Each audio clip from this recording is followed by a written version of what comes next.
Hàn Lập vừa nhận hậu bối cố nhân, kẻ áo đen khiến cả người Mộ Lan e sợ đã áp sát Hoàng Long Sơn. Chào mừng các bạn đã quay trở lại với review 5 phút Pro. Trong những diễn biến tiếp theo của tập 187 Phàm Nhân Tu Tiên, lý do Hoàng Long Sơn đột nhiên rơi vào tử cục với tên hắc bào nhân thần bí đã được cài cắm chi tiết từ tập 184 cuối cùng cũng chính thức lộ diện. Hiện tại, Hàn Lập cùng lão giả họ Mã của Hạo Nhiên Các và cốc song bổ của Ngự Linh Tông đang ngày đêm gấp rút lên đường đến Hoàng Long Sơn. Nhưng ngay trước khi ba người tới nơi, phía trước đã truyền về tin xấu. Trận địa vốn đảm nhận nhiệm vụ ngăn chặn Mộ Lan pháp sĩ chỉ kiên trì được 7 đến 8 ngày là bị phá vỡ. Tu sĩ Nguyên Anh trấn giữ tiền tuyến bị thương nặng rút lui, truy binh Mộ Lan liền bám áp sát tới Hoàng Long Sơn. Tu sĩ họ Lục trấn giữ nơi đây sau khi nhận tin liền gõ vang chuông cảnh báo, toàn bộ Hoàng Long Sơn nhanh chóng mở ra đại trận, phạm vi vài chục dặm xung quanh đều bị sương mù dày đặc màu xanh lá bao phủ. Nơi này có một điểm cần giải thích rõ trước, nhiệm vụ của Hoàng Long Sơn vốn dĩ không phải là đánh thắng đại quân Mộ Lan, hiện tại điều thực sự mà Cửu Quốc Minh cần chính là thời gian. Một đại trận kéo dài vài ngày, tích lũy từ mười mấy điểm tựa căn cứ lại là có thể giúp hậu phương tập hợp viện binh, tranh thủ thêm nhiều thời gian chuẩn bị. Cho nên mục tiêu thực sự của Hoàng Long Sơn chỉ là trì hoãn thất bại, kéo dài thêm thời gian chờ viện binh, nhưng tốc độ tiền tuyến thất thủ lại nhanh hơn nhiều so với dự tính của họ. Điều này cũng cho thấy cách đánh lần này của người Mộ Lan thực sự đã hoàn toàn khác trước kia. Đúng lúc mọi người ở Hoàng Long Sơn đã chuẩn bị cô quân nghênh địch, lá truyền âm phù thứ hai đã tới, không phải kẻ địch mà là viện binh. Hàn Lập, lão giả họ Mã, cốc song bổ, ba vị nguyên anh tu sĩ đã tới bên ngoài đại trận. Nhưng sau khi ba người thực sự tiến vào Hoàng Long Sơn, trong nguyên tắc có một chi tiết nhỏ rất thú vị. Tu sĩ họ Lục quen biết lão giả họ Mã, cũng quen biết cốc song bổ, duy chỉ không nhận ra Hàn Lập.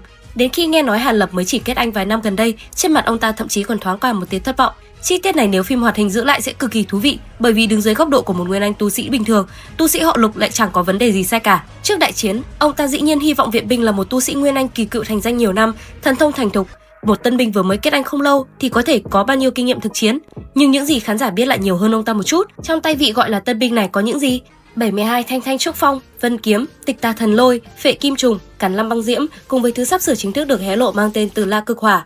Cho nên một tia thất vọng này bản thân nó chính là chi tiết cài cắm cho sự tương phản đằng sau. Trạng thái dễ chịu nhất của Hàn Lập lại đến rồi, người khác cứ việc xem thường trước, còn hắn chịu trách nhiệm cười thầm thu lợi sau. Trong nguyên tắc, sau khi Hàn Lập đến Hoàng Long Sơn, hắn sẽ gặp huynh đệ Mộ Dung của Hoàng Phong Cốc trước. Hai người khi đó đã không còn nhận ra Hàn Lập năm xưa, sau đó lại thông qua nhiếp doanh để dẫn ra Lý Anh Ninh, nhưng hoạt hình hiện tại rõ ràng đang tiến hành hợp nhất nhân vật. Huynh đệ Mộ Dung bị lược bỏ, một phần vai trò do nhiếp doanh đảm nhận trong nguyên tắc thì được chuyển giao cho Tiêu Thúy Nhi. Đây thực chất là một sự cải biến rất hợp lý, vì khán giả xem phim không có ấn tượng sâu sắc với huynh đệ Mộ Dung, đột ngột lôi hai nhân vật phụ ra từ hơn 100 tập trước chỉ để thể hiện cố nhân của Hàn Lập đã không còn nhận ra hắn thì hiệu quả dẫn dắt tình tiết không cao.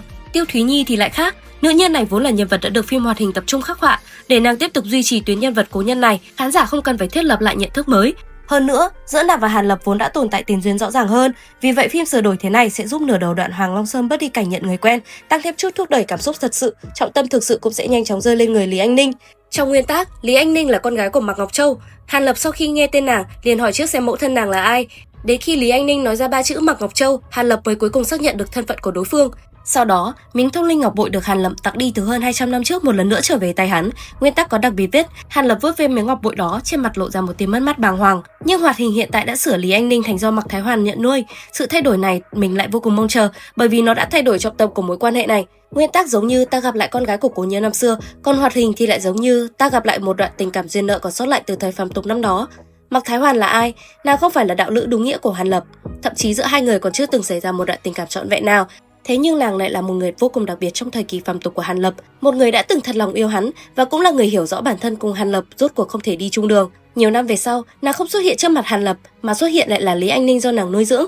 Điều này so với việc nhận người thân qua huyết thống đơn thuần lại có thêm một tầng cảm giác về thời gian, bởi vì huyết thống đại diện cho sự tiếp nối sự sống, còn nhận nuôi lại giống như một mối quan hệ chủ động để lại hơn. Lý Anh Ninh không phải vì huyết mạch mà tự nhiên có liên hệ với Hàn Lập, mà là vì Mạc Thái Hoàn, khiến cho sợi dây duyên nợ đã đứt đoạn hơn 200 năm này một lần nữa lại được nối liền trở lại. Trong nguyên tắc, sau khi xác nhận thân phận Lý Anh Ninh, Hàn Lập liền nhanh chóng bảo nữ nhân này đổi cách xưng hô, sau này cứ gọi ta một tiếng Hàn sư bá là được. Tiếp đó chính là khâu tặng quà quen thuộc của Hàn lão ma, đầu tiên là cho 2 bình đan dược thích hợp cho tu sĩ kết đan đột phá bình cảnh, sau đó biết được đại chiến sắp tới, pháp bảo hiện có của Lý Anh Ninh không đủ để giữ mạng, Hàn Lập liền trực tiếp tách ra một đàn phệ kim trùng nhỏ, ngưng tụ chúng thành quả cầu 3 màu, giao cho nàng và dặn dò, lúc thực sự gặp nguy hiểm, cứ giải phóng thứ này ra, ít nhất có thể cứu được một mạng. Đoạn này nếu phim hoạt hình giữ lại, tuyệt đối đừng chỉ hiểu đơn giản thành Hàn lão ma giờ giàu có nên vung tay tặng đồ phóng khoáng, điều thực sự thú vị chính là thứ tự tặng đồ của Hàn Lập. Đan dược là để giúp nàng tiếp tục tu luyện, còn phệ kim trùng lại là để giúp nữ nhân ấy sống sót trước đã. Hàn Lập trên con đường tu tiên đã chứng kiến quá nhiều người ngã xuống giữa chừng, cho nên khi đối mặt với hậu bối cố nhân mà hắn thực sự công nhận, cách hắn bày tỏ sự quan tâm luôn mang đậm phong cách Hàn Lập, hắn sẽ không ngồi đó mà cảm thán ta và dưỡng mẫu của người năm đó ra sao, cũng sẽ không thao thao bất tuyệt hồi tưởng vãng sự. Hắn chỉ là nhận thấy đại chiến sắp bùng nổ, lại xem qua pháp bảo trong tay người, rồi phát hiện, không được, cấu hình này e là không sống nổi, vậy ta cho ngươi thêm một món bảo vật nữa. Đây chính là cách bộc lộ tình cảm của Hàn Lập, rất ít lời nhưng lại cực kỳ thực tế. Sau khi Lý Anh Ninh rời đi, tình tiết sẽ nhanh chóng quay trở lại quá trình tu luyện của bản thân Hàn Lập. Tại đây sẽ chính thức xuất hiện một thần thông mới rất quan trọng gọi là Tử La Cực Hỏa. Đây là thứ Hàn Lập lợi dụng Càn Lâm băng diễm kết hợp với hàn khí do lục dược xương công phóng ra để tu luyện thành. Nguyên tắc có đề cập rõ ràng, Tử La Cực Hỏa còn mạnh hơn cả Càn Lâm băng diễm. Hàn Lập thậm chí còn đánh giá, dù là tu sĩ Nguyên Anh hậu kỳ, nếu bị ngọn lửa này dính vào cũng sẽ chẳng dễ chịu gì. Vấn đề duy nhất hiện tại chính là số lượng quá ít, vẫn chưa đủ để thực sự mang ra đối đầu trực diện với tu sĩ Nguyên Anh hậu kỳ, nhưng ở đây nhất định phải liên kết với chi tiết cài cắm về Trụy Ma Cốc trước đó. Nam Lũng Hầu sở dĩ nhất định phải lôi kéo Hàn Lập vào Trụy Ma Cốc chính là nhắm trúng hàn diễm của hắn có thể khắc chế hỏa thiềm cổ thú. Nhưng thứ Nam Lũng Hầu nhìn thấy vẫn chỉ là Hàn Lập ở thời kỳ Càn Lâm băng diễm, hiện tại Hàn Lập đã tiếp tục luyện bộ hàn diễm này thành Tử La Cực Hỏa. Vì vậy sau này khi tiến vào Trụy Ma Cốc, Hàn Lập mà hỏa thiềm phải đối mặt so với Hàn Lập mà Nam Lũng Hầu quên biết ban đầu đã không còn là cùng một phiên bản nữa rồi. Đây chính là một phong cách trưởng thành mà tác phẩm phàm nhân rất ưa thích, cho bạn biết trước khả năng này về sau sẽ có tác dụng gì, sau đó trước khi thực sự dùng đến nó, Hàn Lập lại âm thầm tự mình nâng cấp nó thêm một lần nữa. Lại nói, Hàn Lập còn chưa hồi phục được bao lâu, sau khi tuyến hoạt hình của Tiêu Thúy Nhi hoặc Lý Anh Ninh kết thúc, các tu sĩ thất bại rút lui ở phía trước cũng sẽ lần lượt trở về. Và tình báo mà họ mang về sẽ khiến mọi người ở Hoàng Long Sơn thực sự nhận ra tính chất nghiêm trọng của vấn đề. Man hoang cự thú của người Mộ Lan phiền phức hơn nhiều so với tưởng tượng, không chỉ thể hình đồ sộ, thân mang giáp trụ, trên người còn được thi triển vô số cấm pháp cường hóa. Nguyên Anh tu sĩ dốc toàn lực ra tay, dĩ nhiên có thể làm tổn thương chúng, nhưng vấn đề là người không có thời gian. Bởi vì đối phương cũng có đại pháp sĩ, tu sĩ cấp Nguyên Anh một khi bị kẻ địch đồng cấp kiềm chế thì rất khó phân tâm để giải quyết cự thú. Điều này tạo thành một phương thức công trận cực kỳ hiệu quả.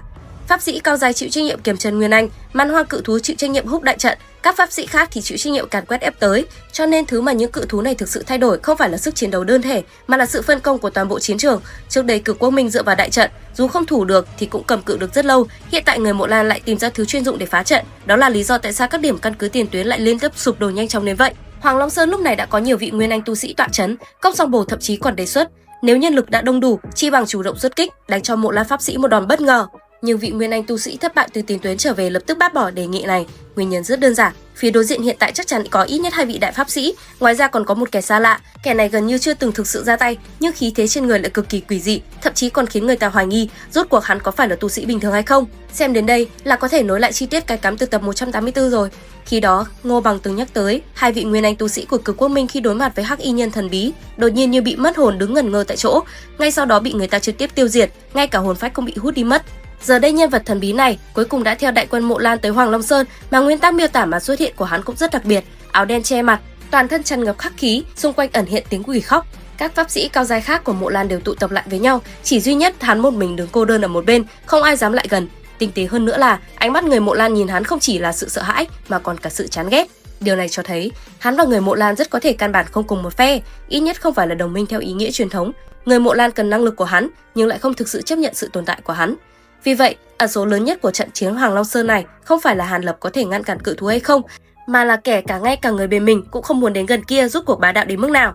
Khoảnh khắc trước, Hàn Lập còn đang đối mặt với Lý Anh Ninh, đối mặt với chuyện cũ của Mạc Gia hơn 200 năm trước. Khoảnh khắc sau, bên ngoài Hoàng Long Sơn đã truyền đến tiếng chống trận, âm thanh ngày một áp sát. Các tu sĩ Nguyên Anh trong đại điện đồng loạt biến sắc, đại quân Mộ Lan đã đến. Mình rất hy vọng bộ phim hoạt hình sẽ dựng liền 2 phân cảnh này lại với nhau, bởi vì khi đặt chúng cạnh nhau sẽ tạo ra cảm giác vô cùng đặc trưng của phàm nhân. Hàn Lập thỉnh thoảng có thể dừng chân để hoài niệm quá khứ, cũng có thể vì người mà cố nhân để lại mà ban tặng thêm vài món bảo vật giữ mạng, nhưng con đường tu tiến vĩnh viễn sẽ không vì sự hoài niệm của hắn mà dừng lại. Mới vừa rồi còn bị câu nói Hàn sư bá, giây tiếp theo đã là tiếng chống trận đè nặng biên giới. Theo tốc độ cô đọng nguyên tác hiện tại của phim hoạt hình, tập này sẽ nhiều khả năng không dừng lại ở đoạn nhận người quen của Lý Anh Ninh. Đoạn đó thích hợp hơn để làm bước đệm cảm xúc ở giữa tập. Thứ thực sự phù hợp làm kết phim chính là hắc bào nhân. Cảnh quay từ biển sương mù xanh lá của Hoàng Long Sơn kéo ra xa, pháp sĩ Mộ Lan đen kịt phủ kín bầu trời, phía tiên phong là 2 vị đại pháp sĩ khí thế kinh người. Nhưng ống kính cuối cùng lại không dừng lại trên người họ, mà từ từ dịch chuyển sang bên cạnh. Một tên áo đen đứng trơ trọi độc hành ở đó, xung quanh không ai dám lại gần. Khắc khí cuồn cuộn, ẩn hiện tiếng quỷ khóc nhẹ nhẹ, lại chuyển cảnh sang Hàn Lập và kết thúc. Như vậy là có thể thu hồi trực tiếp chi tiết cài cắm về câu hồn dị tu ở tập 184 rồi. Đến đây thì cũng đã hết tập 187 Phàm Nhân Tu Tiên. Xin chào và hẹn gặp lại các bạn ở những video tiếp theo.